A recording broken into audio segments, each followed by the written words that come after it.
La neblina matutina de Jalcomulco se aferraba a las calles empedradas como un presagio silencioso. Era el 25 de abril de 2010, un domingo que prometía ser tan ordinario como cualquier otro en este pequeño pueblo veracruzano, donde el río Antigua murmuraba secretos antiguos y las bugambilias trepaban por las paredes encaladas de las casas coloniales. María Elena Herrera observaba desde la ventana de su cocina cómo sus hijas gemelas, Abril y Julieta, jugaban en el patio trasero. A sus 8 años, las niñas eran idénticas en apariencia, pero opuestas en temperamento. Abril, con su vestido amarillo descolorido por el sol, dirigía algún juego imaginario con la autoridad de quien nació 3 minutos antes. Julieta, en su falda azul cielo, seguía las instrucciones de su hermana mientras tarareaba una canción que había aprendido en la escuela. «Niñas, el desayuno está listo», gritó María Elena, secándose las manos en el delantal que había heredado de su madre. Las gemelas entraron corriendo a la cocina, sus sandalias de plástico resonando contra las baldosas rojas. El aroma a café de olla y tamales recién hechos llenaba el espacio modesto pero acogedor. Roberto Herrera, padre de las niñas, ya estaba sentado a la mesa revisando las cuentas del taller mecánico que administraba en la calle principal del pueblo. «Papá, ¿hoy vamos a ir con la tía Carmen?», preguntó Abril, mordisqueando un tamal mientras gotas de salsa verde caían sobre su vestido. «Después de misa, mija. Ya quedamos con ella», respondió Roberto sin levantar la vista de sus papeles. Carmen Herrera, hermana menor de Roberto, regentaba un pequeño abarrotes en el mercado municipal. Las niñas adoraban visitarla porque siempre les regalaba dulces y les permitía ayudar a acomodar la mercancía en los estantes. Era una mujer de 32 años, soltera por elección propia, que había dedicado su vida al negocio familiar después de que sus padres fallecieran en un accidente automovilístico 5 años atrás. La iglesia de San Juan Bautista repicó sus campanas anunciando la misa de las 10. María Elena apresuró a las niñas para que se cambiaran. Les puso sus mejores vestidos, los de flores bordadas que habían usado en su primera comunión el año anterior. Abril protestó porque el suyo le apretaba un poco en los hombros. Había crecido más rápido que su hermana en los últimos meses. Durante la misa, las gemelas se sentaron entre sus padres, balanceando los pies que no alcanzaban a tocar el suelo. El padre Miguel, un sacerdote joven que había llegado al pueblo hacía apenas 6 meses, hablaba sobre la importancia de la familia y la protección divina. Julieta prestaba atención, sus grandes ojos castaños fijos en el altar. Abril, en 1900, cambio, contaba las velas y observaba los vitrales donde la luz del sol creaba patrones de colores sobre los feligreses. «La familia es el refugio que Dios nos ha dado», decía el padre Miguel con su voz suave que resonaba en la iglesia colonial. «Debemos cuidarnos los unos a los otros, porque en este mundo lleno de peligros, solo el amor familiar puede protegernos verdaderamente». María Elena apretó la mano de Roberto. Habían tenido dificultades para concebir durante años antes de que las gemelas llegaran como un doble milagro.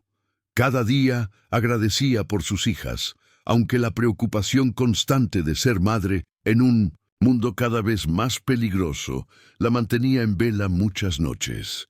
Después de la misa, la familia caminó las pocas cuadras que separaban la iglesia del mercado municipal. Era un edificio antiguo de principios del siglo XX, con techos altos de lámina y paredes de adobe pintadas de un verde desvaído.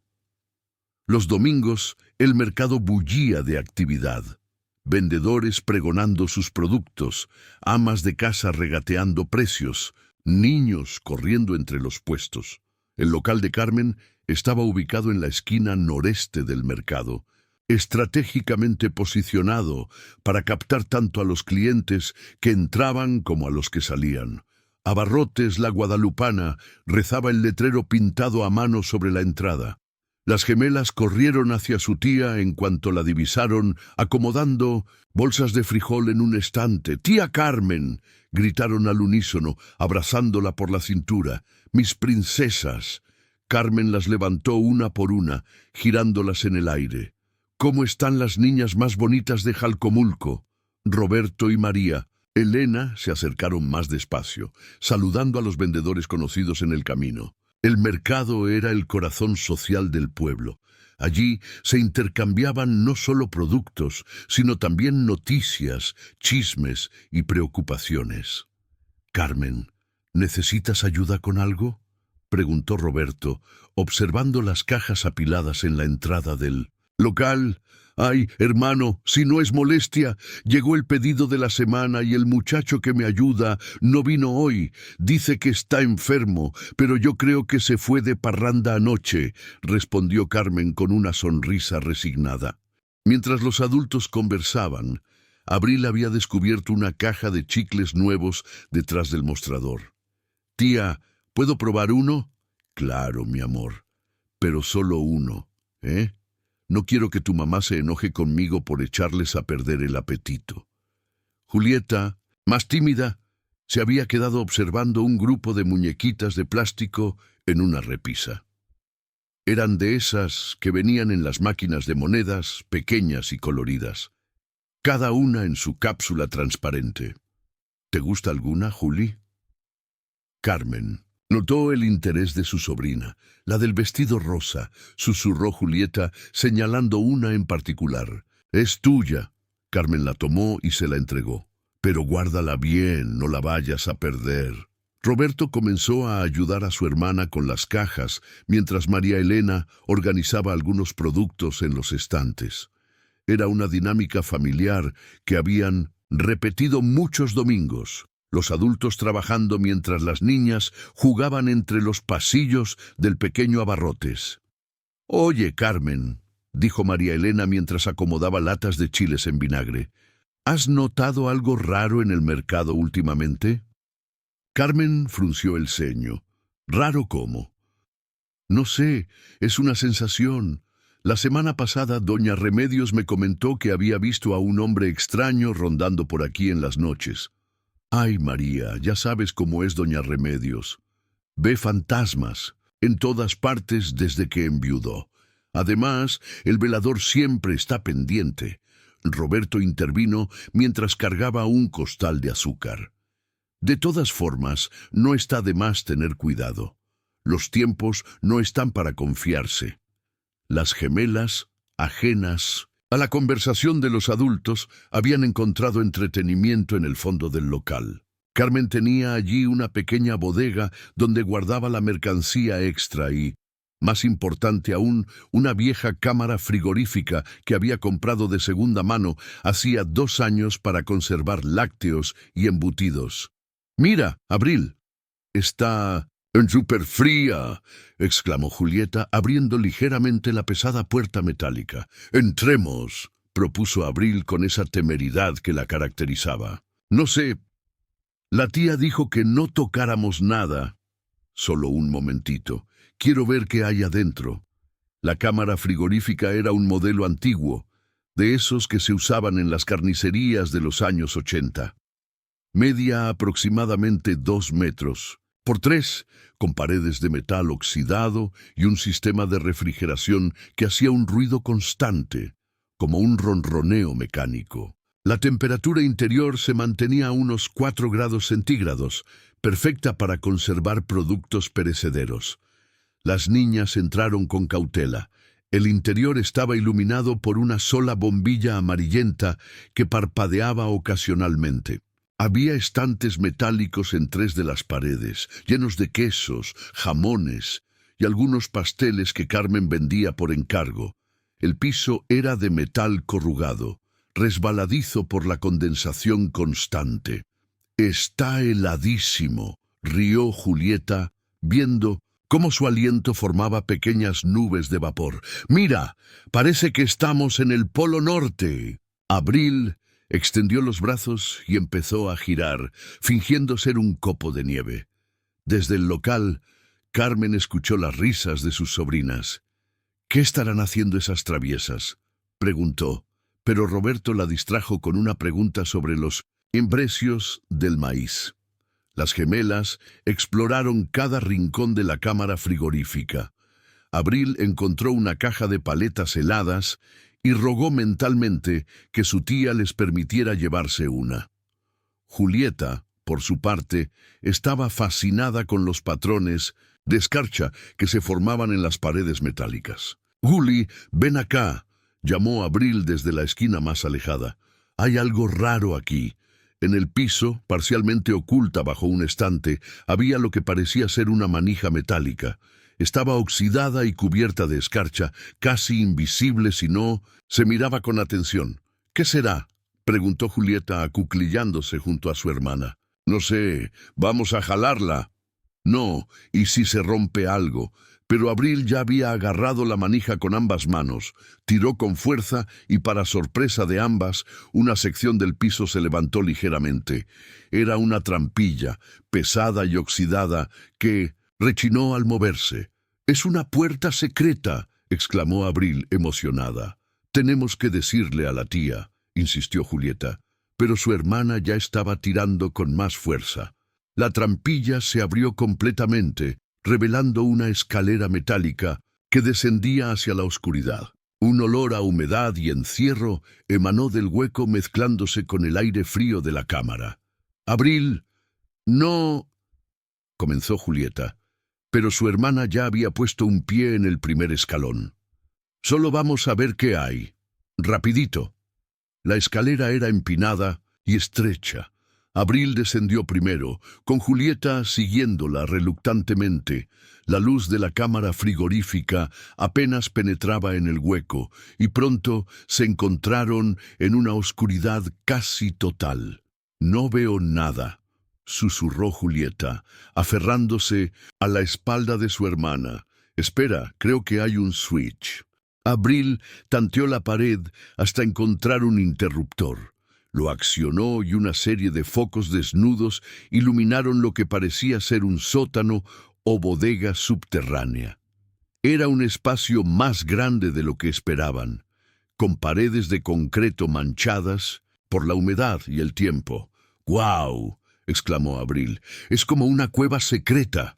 El lugar estaba lleno de cajas viejas, algunas podridas por la humedad. Había herramientas oxidadas colgadas en las paredes y lo que parecían ser costales de granos cubiertos de moho. En una esquina, una mesa de madera carcomida sostenía varios frascos de vidrio, cuyo contenido era imposible de identificar. «Huele. ¡Tan feo!», se quejó Julieta, arrugando la nariz. «Mira esto». Abril se acercó a una de las paredes donde había lo que parecían ser dibujos hechos con tiza o carbón.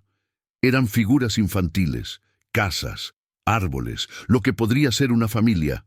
«Alguien estuvo aquí antes», observó Julieta, sintiendo un escalofrío que no tenía nada que ver con el frío.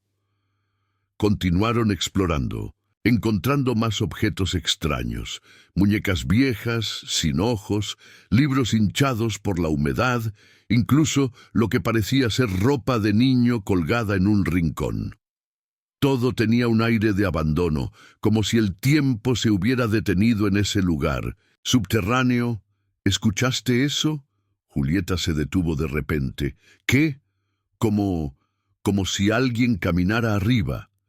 En efecto, se escuchaban pasos sobre sus cabezas, probablemente en la cámara frigorífica. Las niñas se miraron, súbitamente conscientes de que habían bajado sin permiso a un lugar que claramente no debían explorar.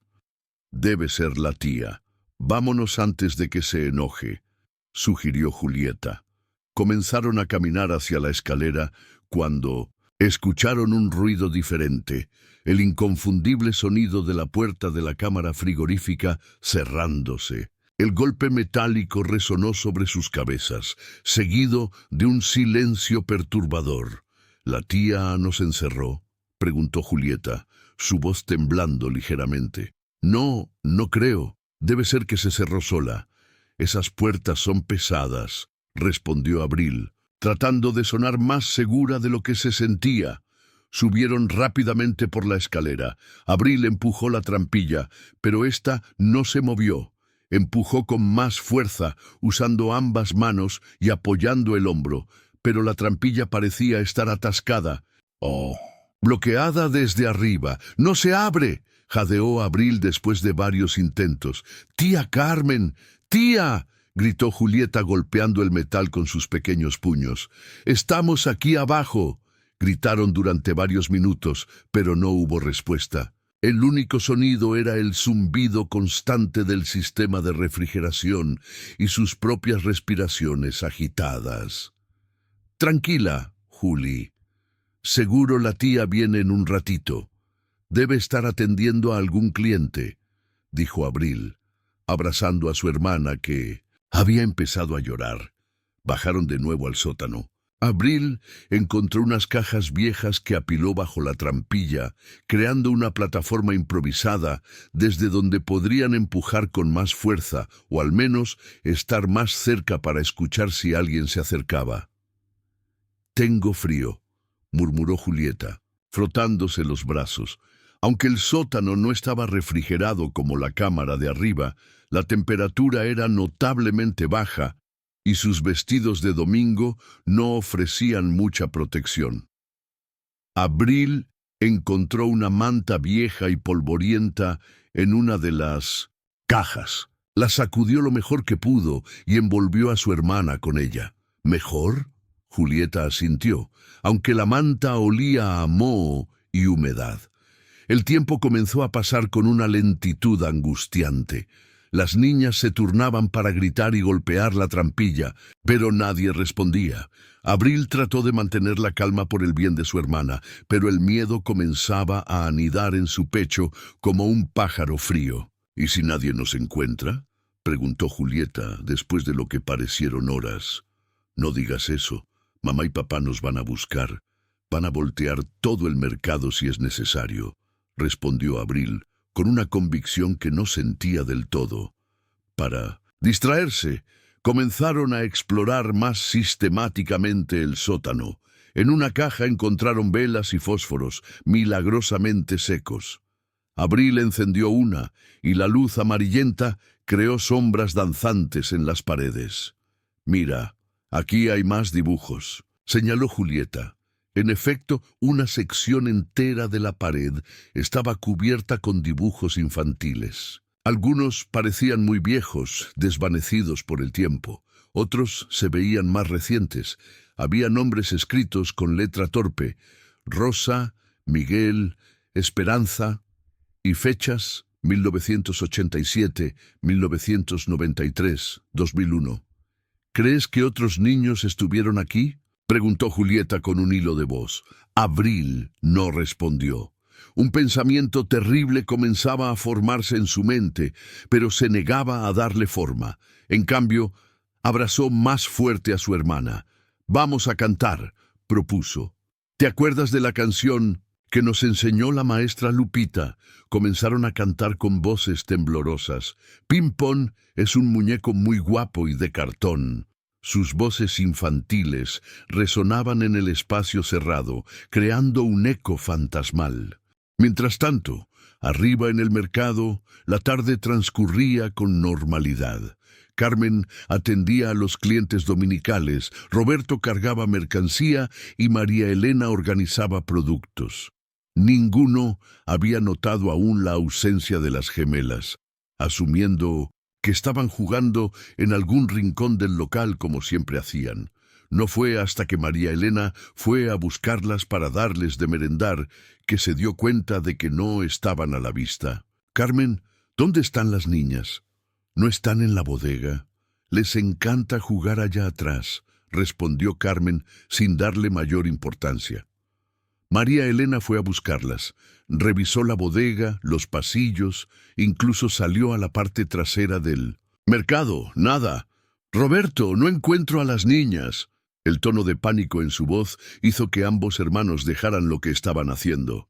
Tranquila, deben estar por aquí. Abril, Julieta, ya estuvo bueno del juego, gritó Roberto. Comenzaron a buscar sistemáticamente. Preguntaron a los vendedores vecinos, revisaron los baños públicos, incluso fueron a los puestos de dulces, pensando que las niñas podrían haber ido a curiosear. Carmen, presa de un presentimiento, entró a la cámara frigorífica. Todo parecía normal. Los productos en su lugar, la temperatura estable. Estaba a punto de salir cuando notó algo extraño. Sobre el piso de metal había dos pequeñas huellas de zapato, como si alguien hubiera pisado escarcha y luego caminado. ¡Aquí estuvieron!, gritó. Roberto y María Elena entraron corriendo. Siguieron las huellas que se dirigían hacia la esquina del fondo, pero allí se perdían. Roberto se agachó, examinando el piso. Es raro, es como si las huellas simplemente desaparecieran. Abajo, en el sótano, las niñas escucharon voces amortiguadas sobre sus cabezas. «¡Mamá! ¡Papá! ¡Aquí abajo!», gritaron con todas sus fuerzas, golpeando la trampilla. Pero el metal grueso de la cámara frigorífica, combinado con el ruido constante del sistema de refrigeración, ahogaba sus voces. Arriba, los adultos seguían buscando, cada vez más desesperados. «Voy a llamar a la policía», decidió Roberto. «Espera», Carmen lo detuvo. «Déjame revisar una vez más. Conozco este lugar mejor que nadie». Volvió a entrar a la cámara frigorífica, esta vez revisando cada centímetro.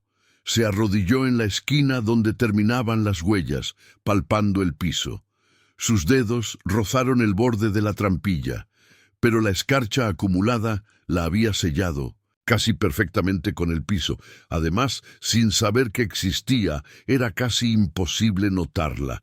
«¡Tía! ¡Tía Carmen!». Las voces de las niñas llegaban como susurros fantasmales a través del metal, pero Carmen, concentrada en buscar alguna pista visual, no las escuchó.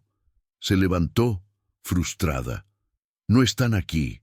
La búsqueda se intensificó. Llamaron a la policía municipal, que llegó en una patrulla destartalada. El oficial Méndez, un hombre barrigón que conocía a todas las familias del pueblo, tomó la descripción de las niñas. Gemelas, 8 años, una con vestido amarillo y otra con falda azul. Fueron vistas por última vez aquí en el mercado hace... Miró su reloj. Hace 2 horas aproximadamente. Se organizaron grupos de búsqueda. Los vendedores del mercado abandonaron sus puestos para ayudar. Se revisó cada local, cada rincón, cada posible escondite. La noticia corrió rápidamente por el pueblo y pronto decenas de personas se unieron a la búsqueda. En el sótano, Abril y Julieta habían dejado de gritar. Sus gargantas estaban secas y adoloridas. Se acurrucaron juntas bajo la manta maloliente, temblando tanto de frío como de miedo. «Tengo hambre», murmuró Julieta. «Yo también, pero ya van a venir por nosotras, ya vas a ver». La vela que habían encendido se consumió, dejándolas en una oscuridad casi total. Solo un débil resplandor llegaba desde arriba a través de las rendijas de la trampilla. «Abril, ¿y si nos quedamos aquí para siempre como los niños de los dibujos? No digas tonterías. Esos dibujos son viejos. A lo mejor los hicieron trabajadores cuando construyeron esto». Pero incluso mientras lo decía, Abril no podía sacudirse la sensación de que algo terrible había ocurrido en ese lugar. Los objetos abandonados, los dibujos en las paredes, los nombres y fechas. Todo pintaba una historia que su mente de 8 años se negaba a comprender completamente. Arriba, la noche comenzaba a caer sobre Jalcomulco. Los equipos de búsqueda se habían expandido más allá del mercado, peinando las calles aledañas, el río, incluso las colinas circundantes. María Elena estaba al borde de la histeria, sostenida apenas por las vecinas que trataban de consolarla. «Mis niñas», repetía una y otra vez, lágrimas corriendo por sus mejillas. Roberto, tratando de mantener la cabeza fría, coordinaba con la policía. Se había notificado a las autoridades estatales y prometieron enviar refuerzos en la mañana. Carmen estaba sentada en su local, respondiendo las mismas preguntas una y otra vez. No vi nada extraño. Sí, estaban jugando por aquí. No había nadie sospechoso. Cada vez que mencionaba la cámara frigorífica, aseguraba haberla revisado personalmente. Y era verdad, la había revisado, pero la trampilla, oculta bajo años de uso y escarcha acumulada, permanecía invisible incluso para alguien que conocía el lugar como la palma de su mano. Señorita Herrera, el oficial Méndez se acercó a ella. Vamos a necesitar revisar las cámaras de seguridad. No tengo cámaras, nunca me han hecho falta en el pueblo. ¿Y la cámara frigorífica? ¿Estás segura de que la revisó bien? Completamente segura. Entré yo misma, vi las huellas de las niñas, pero no había nadie. ¿Podría tener algún compartimento oculto? ¿Algún espacio donde pudieran haberse metido? Carmen negó con la cabeza. Es una cámara simple, 4 paredes y nada más. Pero mientras lo decía, un recuerdo fugaz cruzó su mente.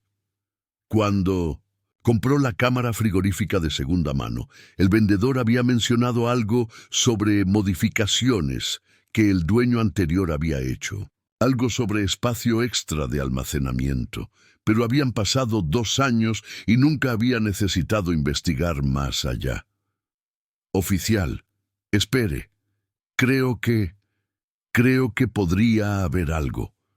Corrieron de vuelta a la cámara frigorífica. Esta vez, Carmen encendió todas las luces y comenzó a examinar el piso meticulosamente. Roberto se unió a ella y juntos palparon cada centímetro del suelo. ¡Aquí!, exclamó Roberto. «Hay una irregularidad». Efectivamente, sus dedos habían encontrado el borde de la trampilla. Usando una espátula de la cocina, comenzaron a raspar la escarcha acumulada. Poco a poco, el contorno de la trampilla se hizo visible. «¡Dios mío!», Carmen se llevó las manos a la boca. «¡Hay una puerta en el piso!». «¡Abril! ¡Julieta!», gritó Roberto mientras tiraba de la manija oxidada. Abajo, las niñas escucharon la voz de su padre como si viniera del cielo. «¡Papá! ¡Papá! ¡Estamos aquí!». La trampilla se abrió con un chirrido metálico. La luz de la cámara frigorífica inundó el hueco, cegando momentáneamente a las niñas que habían pasado horas en la oscuridad. «¡Mis bebés!». Roberto prácticamente voló escaleras abajo, seguido por Carmen y el oficial Méndez. Las encontraron acurrucadas en un rincón, sucias, temblorosas, con los ojos rojos de tanto llorar. Roberto las levantó en sus brazos, una en cada lado, mientras ellas se aferraban a su cuello sollozando. «Ya pasó, ya pasó. Están a salvo», murmuraba mientras subía cuidadosamente las escaleras. María Elena casi se desmayó cuando vio a sus hijas emergiendo de la cámara frigorífica. Corrió hacia ellas, envolviéndolas en un abrazo desesperado mientras las cubría de besos y lágrimas. «Mis niñas, pensé que las había perdido». El oficial Méndez examinaba la trampilla con el ceño fruncido. «Señorita Herrera, ¿usted sabía que esto existía?». Carmen, pálida como un fantasma, negó con la cabeza. «No, se lo juro. Nunca supe que estaba ahí. Vamos a necesitar investigar ese sótano. Por el momento, nadie debe entrar ahí». Las niñas fueron llevadas al pequeño hospital del pueblo para ser examinadas. Aparte de hipotermia leve y deshidratación, estaban físicamente bien. Pero el médico recomendó observación durante la noche y seguimiento psicológico. Mientras, las gemelas dormían en la cama del hospital, aferradas la una a la otra, incluso en sueños. Roberto y María Elena velaban su descanso. Carmen había venido a disculparse por enésima vez, atormentada por la culpa. «No es tu culpa», le aseguró Roberto. «No podías saber. Pero es mi local. Debí haber revisado cada rincón cuando lo compré. si algo les hubiera pasado a las niñas. Pero no pasó. Están bien, eso es lo que importa. Sin embargo, todos sabían que las cosas no volverían a ser iguales. El mercado, que había sido un lugar de alegría dominical, ahora les parecería siniestro. Y las preguntas sin respuesta pesaban en el aire. ¿Quién había construido ese sótano? ¿Para qué se usaba? ¿Y por qué había tantos indicios de que otros niños habían estado allí antes? El oficial Méndez había sellado la cámara frigorífica como escena de investigación. Al día siguiente llegarían expertos de Xalapa para examinar el sótano properly. Carmen tendría que cerrar su negocio temporalmente, pero eso era lo de menos. Esa noche, mientras Jalcomulco dormía inquieto bajo un cielo sin estrellas, Julieta se despertó sobresaltada. En la penumbra del cuarto de hospital, le susurró a su hermana: «Abril, ¿te acuerdas de los dibujos en la pared?» «Trata de no pensar en eso», respondió Abril, aunque ella tampoco había podido sacarlos de su mente. «Había uno que no te enseñé. Era nuevo. El carbón todavía manchaba. Decía ayuda y tenía la fecha de la semana pasada». Las hermanas se miraron en la oscuridad, un escalofrío recorriéndoles la espina dorsal. Afuera, un búho ululó, y el viento golpeó las ventanas del hospital como dedos espectrales. Abril abrazó más fuerte a su hermana, y ambas cerraron los ojos, deseando que el amanecer llegara pronto y se llevara consigo las sombras de ese domingo que había comenzado como cualquier otro y había terminado revelando un secreto oscuro en el corazón del pueblo. Pero algunas revelaciones, una vez descubiertas, no pueden volver a enterrarse. Y en el sótano sellado bajo la cámara frigorífica, los secretos de años esperaban pacientemente a ser descubiertos, como semillas oscuras plantadas en la tierra húmeda de Jalcomulco, listas para germinar y revelar qué otras historias de domingo habían terminado no con abrazos de reencuentro, sino con silencio eterno en la oscuridad. La investigación apenas comenzaba, y los primeros rayos del sol se filtraban por las ventanas del Hospital Regional de Jalcomulco cuando el convoy de vehículos oficiales arribó desde Xalapa. Eran las 6 de la mañana del lunes 26 de abril, y el pueblo entero parecía contener la respiración mientras observaba a los investigadores estatales descender de sus unidades. La fiscal especializada en personas desaparecidas, Adriana Montemayor, era una mujer de 45 años, con el cabello recogido en un moño severo y ojos que habían visto demasiado. La acompañaban 2 criminalistas, un fotógrafo forense y un antropólogo especializado en casos antiguos. «Buenos días, oficial Méndez», saludó con voz cansada. Había conducido 3 horas desde la capital del estado después de recibir la llamada urgente. «Muéstreme el lugar».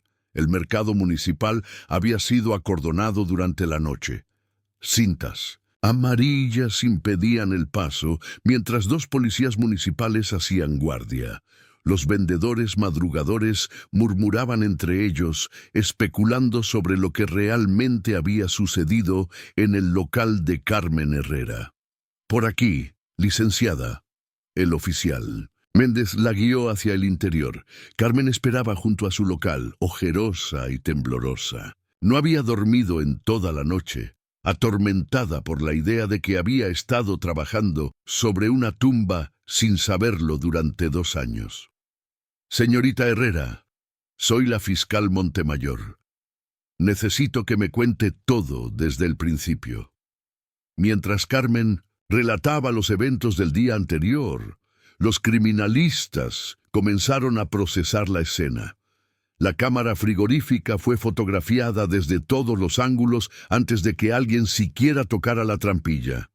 «Díaz, necesito luminol en todo el perímetro», ordenó la fiscal a uno de sus criminalistas. «Si hay rastros de sangre antigua, quiero saberlo».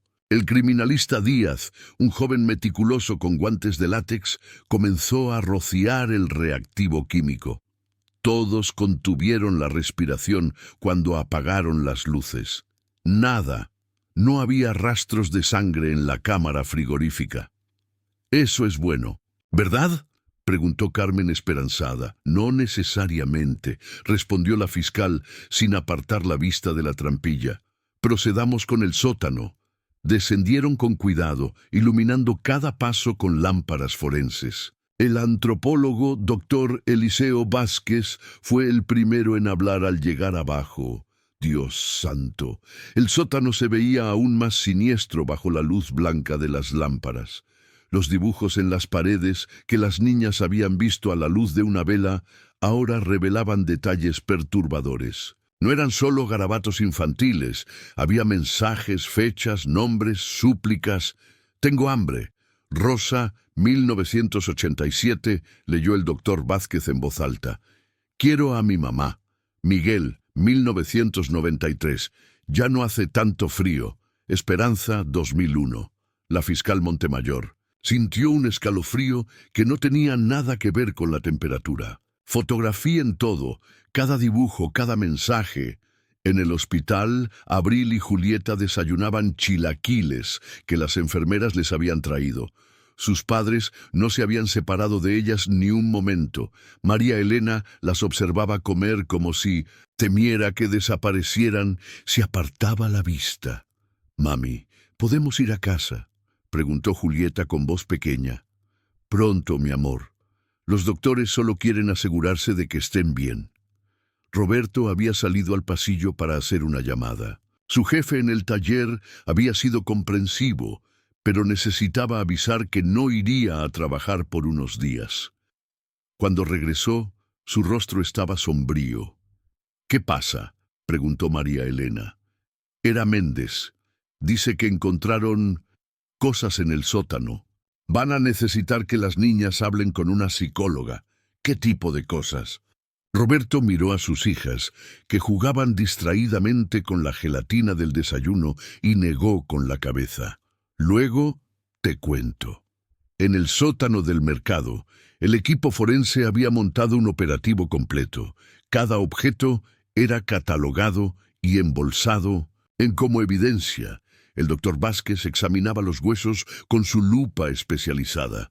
«Estos restos son antiguos», confirmó. «Al menos 20 años, posiblemente más. Necesitaremos pruebas de carbono para estar seguros». Habían encontrado fragmentos óseos en una esquina, parcialmente enterrados bajo escombros. Pequeños, demasiado pequeños. «¿Niños?», preguntó la fiscal, aunque ya conocía la respuesta. «Sin duda. Por el tamaño diría que entre 6 y 10 años». Carmen, que había insistido en estar presente, tuvo que salir corriendo. Se escuchó el sonido de sus arcadas en el pasillo. «Hay más», continuó el doctor Vázquez. «Mire estas marcas en la pared». Eran rasguños profundos en el concreto, como si alguien hubiera intentado cavar con las uñas. Junto a ellos, más mensajes desesperados. «Nos olvidaron. Tengo sed. La puerta no se abre». «¿Cómo es posible que nadie supiera de esto?», murmuró la fiscal. «El mercado ha cambiado de administración varias veces», explicó Méndez. «Muchos locales han sido vendidos, remodelados. Es posible que quien construyó esto ya ni siquiera viva». Uno de los criminalistas llamó desde otra esquina. «Licenciada, encontré algo». Era una caja metálica, oxidada pero intacta. Dentro había fotografías, polaroids viejas de niños sonriendo, aparentemente tomadas en diferentes épocas. Algunos llevaban uniformes escolares de décadas pasadas. En el reverso de cada foto, una fecha y un nombre. Rosa Márquez, 15 de junio de 1987. Miguel Santana, 3 de septiembre de 1993. Esperanza López, 22 de diciembre de 2001. La fiscal sintió náuseas. Reconocía el patrón. Alguien había estado coleccionando niños durante años. «Necesito que verifiquen estos nombres contra la base de datos de personas desaparecidas», ordenó. «Ahora». En el hospital, la psicóloga infantil, doctora Patricia Mendoza, había llegado para hablar con las gemelas. Era una mujer de 30 años con voz suave y manera gentil de acercarse a los niños traumatizados. «Hola, Abril. Hola, Julieta. ¿Puedo sentarme con ustedes un ratito?»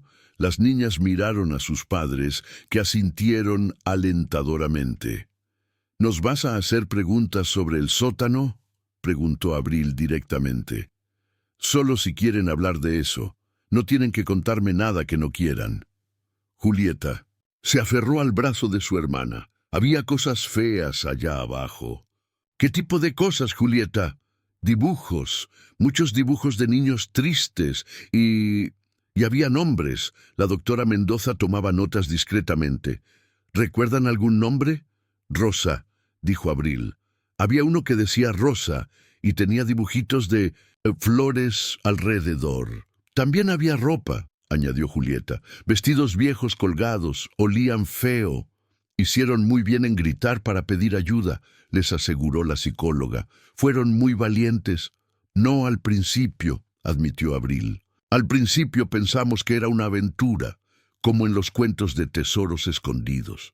Pero luego nos dio miedo». Julieta empezó a llorar. «Pensé que nos íbamos a quedar ahí para siempre como los otros niños». María Elena abrazó a su hija. «Ya pasó, mi amor, están a salvo». La doctora Mendoza intercambió una mirada preocupada con Roberto. Las niñas habían captado más de lo que los adultos esperaban. En el mercado, la investigación continuaba. Habían encontrado más evidencias perturbadoras. Una libreta con anotaciones en clave, más fotografías, objetos personales que claramente habían pertenecido a niños. «Esto es un cementerio», declaró el doctor Vázquez. «Alguien usó este lugar para... Dios, ni siquiera quiero imaginarlo». La fiscal Montemayor salió a tomar aire. En el pasillo se encontró con Carmen, que estaba sentada en el suelo, abrazando sus rodillas. «Yo no sabía», repetía una y otra vez. «Le juro que no sabía. Nadie la está culpando, señorita Herrera, pero necesito que piense. ¿De quién compró la cámara frigorífica?» Carmen levantó la vista, los ojos rojos. De don Aurelio Mendoza. Tenía una carnicería aquí en el mercado. Se jubiló hace 2 años y vendió todo su equipo. ¿Dónde está ahora? Murió. Hace 6 meses, un infarto. La fiscal maldijo internamente. El principal sospechoso estaba muerto. Tenía familia, una hija, pero vive en Estados Unidos. Nunca viene. Mientras procesaban esta información, uno de los técnicos emergió del sótano con el rostro pálido. «Licenciada, encontramos algo más, una grabadora de casete antigua con una cinta adentro. En la sala de evidencias improvisada reprodujeron la cinta. La calidad era pobre, pero se podía distinguir una voz infantil cantando «Ping-pong es un muñeco muy guapo y de cartón». Era la misma canción que Abril y Julieta habían cantado mientras esperaban ser rescatadas. Pero esta grabación tenía décadas de antigüedad. La voz se cortaba abruptamente, seguida de sollozos y luego... nada. «Dios mío», murmuró la fiscal. «¿Cuántos niños pasaron por ese infierno?» Para el mediodía, la noticia había explotado en los medios. Reporteros de todo el estado convergían en Jalcomulco. El pequeño pueblo se vio invadido por cámaras y micrófonos, todos queriendo la historia de las gemelas del sótano. Roberto tuvo que cerrar las cortinas del cuarto de hospital para evitar que fotografiaran a sus hijas. «Es un circo allá, afuera. No quiero que hablen con las niñas», dijo María Elena firmemente. «Ya han pasado por suficiente». Pero era imposible contener la historia. Los vecinos hablaban, los vendedores del mercado especulaban, y pronto surgieron más testimonios perturbadores. Doña Remedios, la anciana que María Elena había mencionado el día anterior, se presentó ante las autoridades. «Yo sé lo que pasaba en ese mercado», declaró con voz temblorosa. «Durante años vi cosas raras. Niños que entraban al local de don Aurelio y tardaban mucho en salir. Algunos nunca los volví a ver. ¿Por qué no dijo nada antes?, preguntó la fiscal, tratando de contener su frustración. ¿A quién le iba a decir? Don Aurelio era amigo de todos los policías. Además, pensé que estaba imaginando cosas. Una vieja loca, decían. Más testimonios siguieron. El antiguo velador del mercado, ahora jubilado, recordaba noches en las que escuchaba ruidos extraños provenientes del área de las cámaras frigoríficas. Una vendedora de verduras mencionó que don Aurelio a veces le pedía que le avisara si veía niños solos en el mercado. Decía que era para evitar que robaran, explicó nerviosa. Nunca pensé... El perfil del monstruo comenzaba a tomar forma.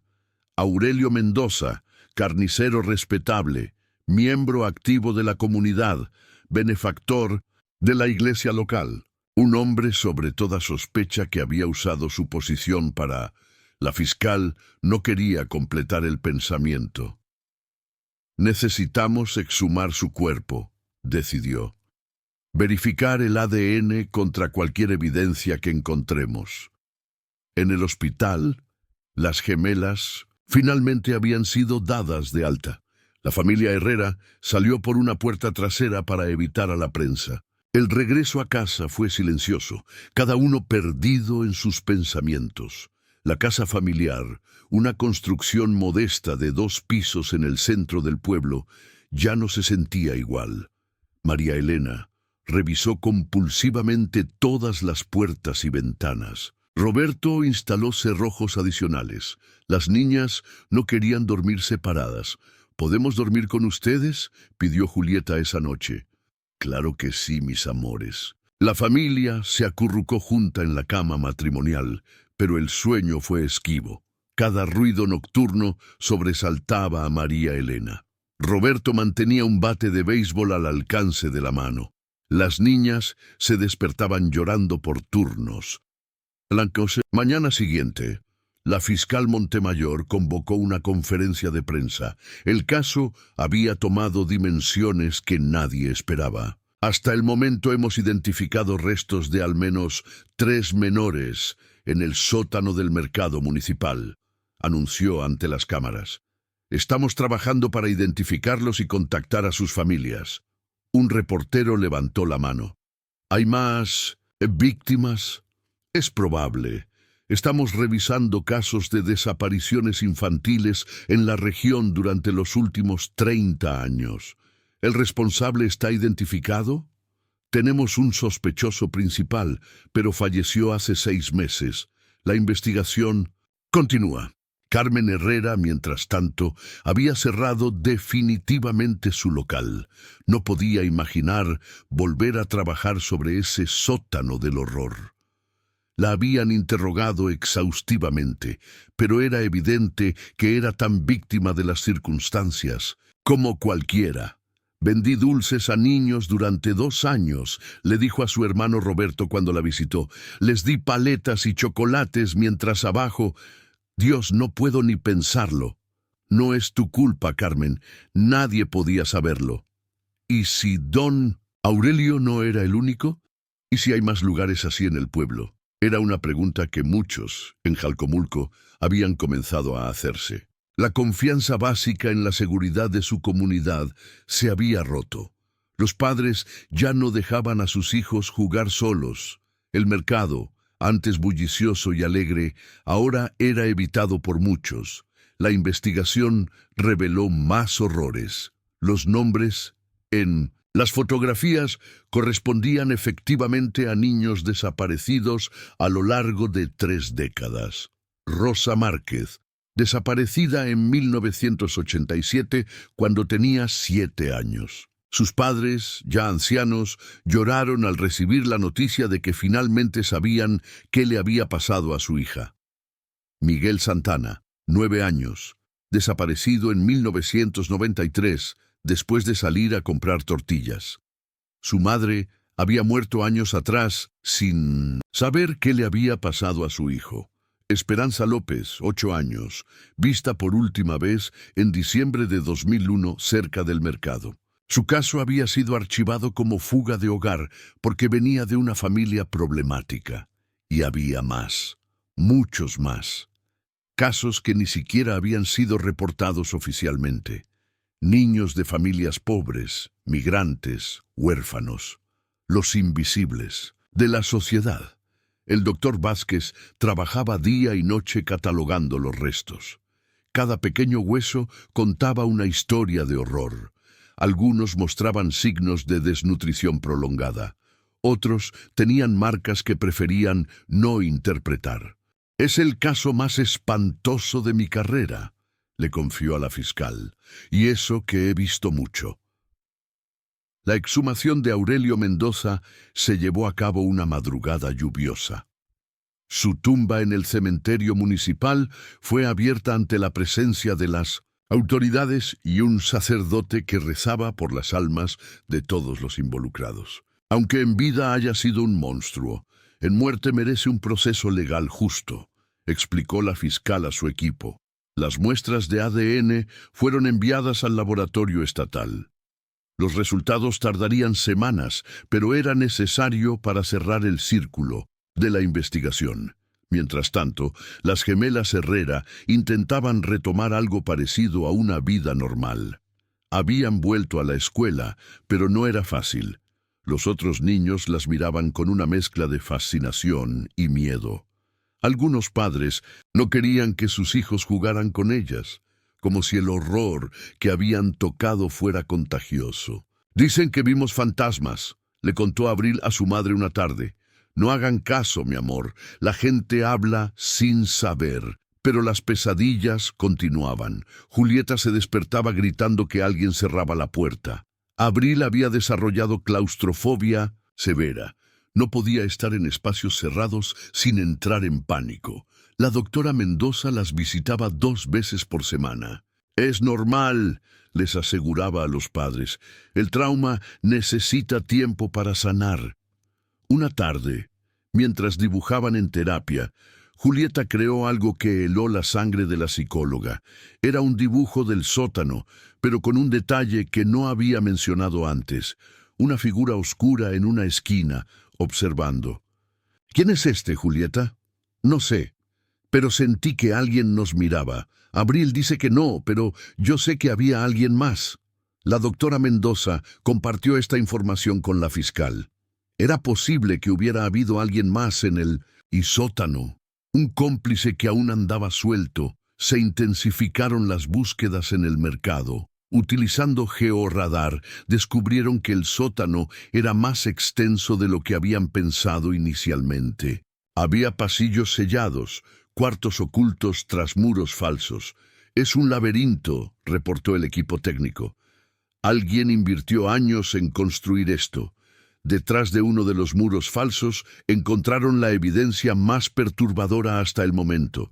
Una sala equipada con cadenas, instrumentos que preferían no identificar y una cámara de video antigua. «Dios nos ampare», murmuró el oficial Méndez, un hombre curtido que pensaba haber visto todo. Había cintas, docenas de cintas VHS etiquetadas con fechas y nombres. La fiscal ordenó que solo personal especializado las revisara, consciente del impacto psicológico que tendrían.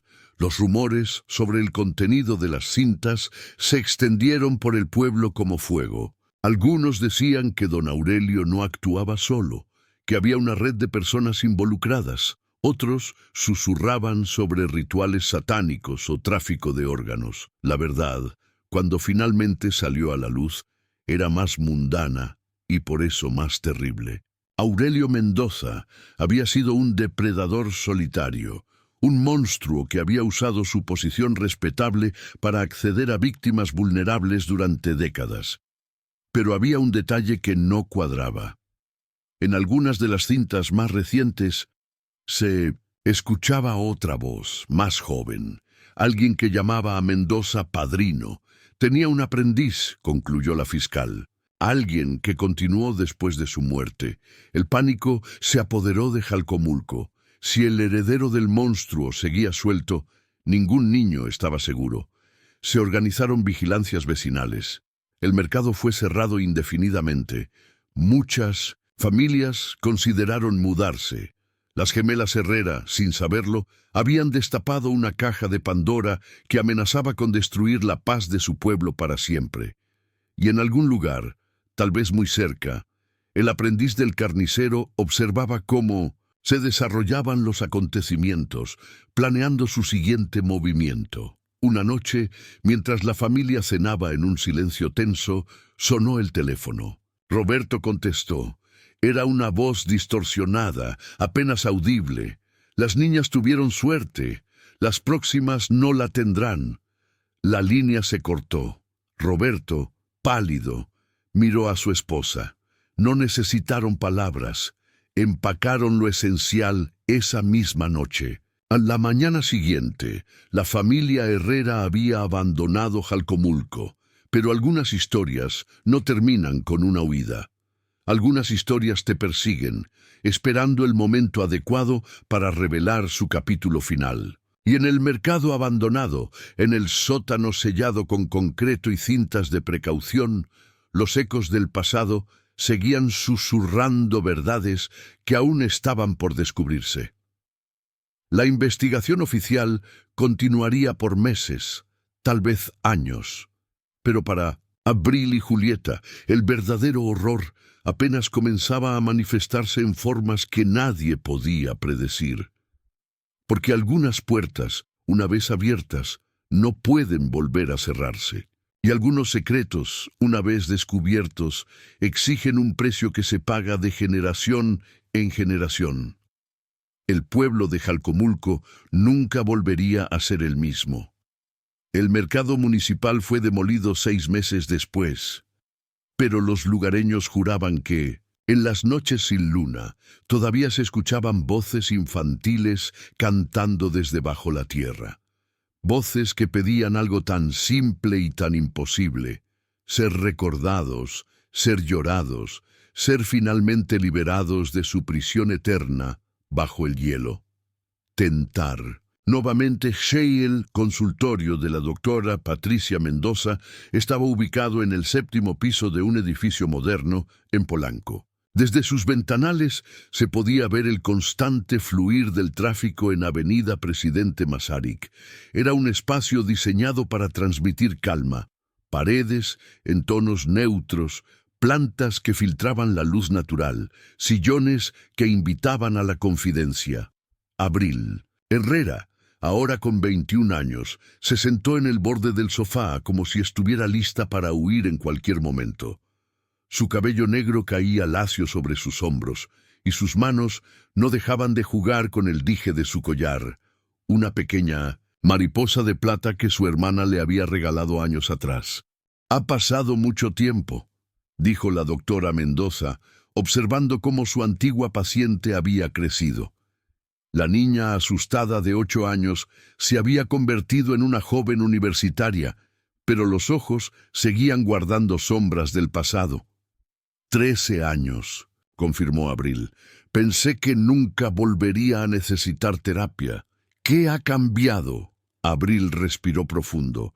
En su bolso llevaba algo que había estado cargando durante una semana sin atreverse a mostrárselo a nadie. Con manos temblorosas sacó un sobre manila. Esto llegó a mi departamento hace 7 días. No hay remitente. La doctora Mendoza tomó el sobre con cuidado. Dentro había una fotografía, una Polaroid vieja que mostraba a 2 niñas idénticas con vestidos de flores, sonriendo frente a un local de abarrotes. Era claramente Abril y Julieta, tomada días antes de su desaparición en 2010. «Dale la vuelta», susurró Abril. En el reverso, con letra irregular: «Sé dónde está Julieta. Mercado Municipal de Jalcomulco. Medianoche. Ven sola o nunca la volverás». A ver, la doctora sintió un escalofrío. «¿Has contactado a la policía?» «No puedo». Las lágrimas comenzaron a correr por las mejillas de Abril. Porque Julieta desapareció hace 3 meses y nadie me cree. La historia que Abril relató durante la siguiente hora era digna de pesadilla. Después de huir de Jalcomulco en 2010, la familia Herrera se había establecido en la Ciudad de México. Roberto había encontrado trabajo en un taller mecánico en Iztapalapa. María Elena trabajaba en una panadería. Las gemelas habían intentado reconstruir sus vidas, pero el trauma las había marcado de formas diferentes. Abril se volvió rebelde, desafiante, como si enfrentando todos los peligros pudiera vencer al miedo. Julieta, en cambio, se replegó en sí misma, desarrolló agorafobia severa, ataques de pánico, períodos de mutismo selectivo. Los últimos años de preparatoria fueron los peores, recordó Abril.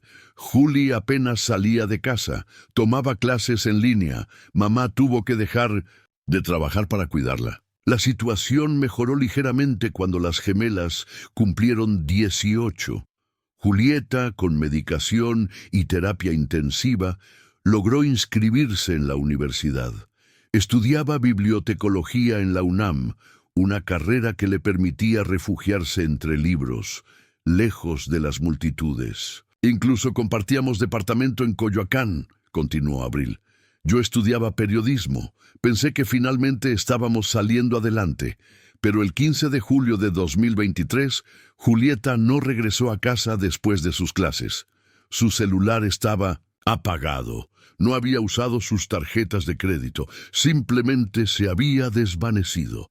La policía dice que es mayor de edad, que probablemente se fue por voluntad propia. Mis padres están destrozados. Y ahora esto, señaló la fotografía. La doctora Mendoza estudió la imagen nuevamente. Algo no cuadraba. Abril, ¿cómo es posible que alguien tenga esta foto? Fue tomada antes del sótano. Lo sé, por eso estoy aquí. Porque creo que quien envió esto estuvo involucrado en lo que pasó hace 13 años. La conversación fue interrumpida por el celular de Abril. Era un mensaje de texto de un número desconocido. Solo contenía una palabra: TikTok. Tengo que ir, dijo Abril levantándose abruptamente. No puedes ir sola a Jalcomulco. Es claramente una trampa. ¿Y si no es? ¿Y si realmente tienen a Juli? La doctora Mendoza tomó una decisión que iba contra todo protocolo profesional. Entonces no irás sola. Yo voy contigo.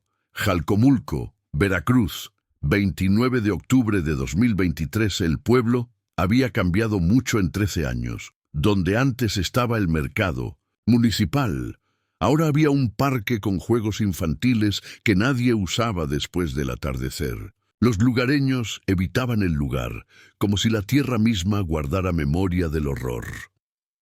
Abril y la doctora Mendoza llegaron al anochecer en un auto rentado. Se registraron en el único hotel del pueblo bajo nombres falsos. La recepcionista, una mujer mayor, las miró con sospecha. ¿Turistas? No recibimos muchas desde lo del mercado. Abril se tensó, pero la doctora respondió con calma. Somos investigadoras. Estamos escribiendo un libro sobre arquitectura colonial. La mentira pareció satisfacer a la mujer, aunque siguió observándolas mientras subían a sus habitaciones. A las 11:30 p.m. salieron del hotel por la puerta trasera. Las calles de Jalcomulco estaban desiertas, iluminadas apenas por faroles que proyectaban sombras alargadas. El parque donde antes estuvo el mercado se veía especialmente siniestro bajo la luz de la luna menguante. «Esto es una locura», murmuró la doctora Mendoza mientras se acercaban. En el centro del parque había una placa conmemorativa, en memoria de los niños perdidos, que su luz brille eternamente. Alrededor, pequeñas ofrendas, flores marchitas, juguetes desteñidos por el sol, veladoras apagadas. «Alguien viene», susurró Abril. Una figura emergió de las sombras. Era un hombre de unos 40 años, delgado, con ropa de trabajo manchada. Su rostro era vulgar, olvidable, el tipo de persona que pasaría desapercibida en cualquier multitud. «Sabía que vendrías», dijo con voz rasposa. «Siempre fuiste la valiente. ¿Dónde está Julieta?» Abril dio un paso adelante, pero la doctora la detuvo. El hombre sonrió, revelando dientes amarillentos. «Cerca, muy cerca, más cerca de lo que imaginas. Si le has hecho algo, hacerle algo, yo la salvé, como intenté salvarlas a ustedes. Hace 13 años, el blood se heló en las venas de Abril. ¿Qué? Fui yo quien cerró la puerta de la cámara frigorífica para protegerlas. Mi padrino quería añadirlas a su colección, pero yo las escondí en el sótano. Iba a volver por ustedes cuando fuera seguro. Estás mintiendo. Lo estoy. ¿Quién crees que dejó esa manija visible? ¿Quién se aseguró de que su padre las encontrara a tiempo? La doctora Mendoza había estado grabando discretamente la conversación en su celular. «Usted es el aprendiz de Aurelio Mendoza». El hombre la miró con algo parecido al respeto. «Ezequiel Santana. Mi padrino me enseñó todo. Lo que sé, pero yo no soy como él. Yo las cuido, las protejo. Miguel Santana era tu hermano», comprendió Abril con horror. «Una de las víctimas. Mi hermano menor tenía 9 años cuando mi padrino lo tomó. Yo tenía 15. Me obligó a ayudarlo. Dijo que si no lo hacía, me tocaría a mí». Los escútimas, ojos de Ezequiel brillaron con lágrimas, o tal vez locura. «Pero aprendí a sobrevivir, y cuando murió, heredé su legado».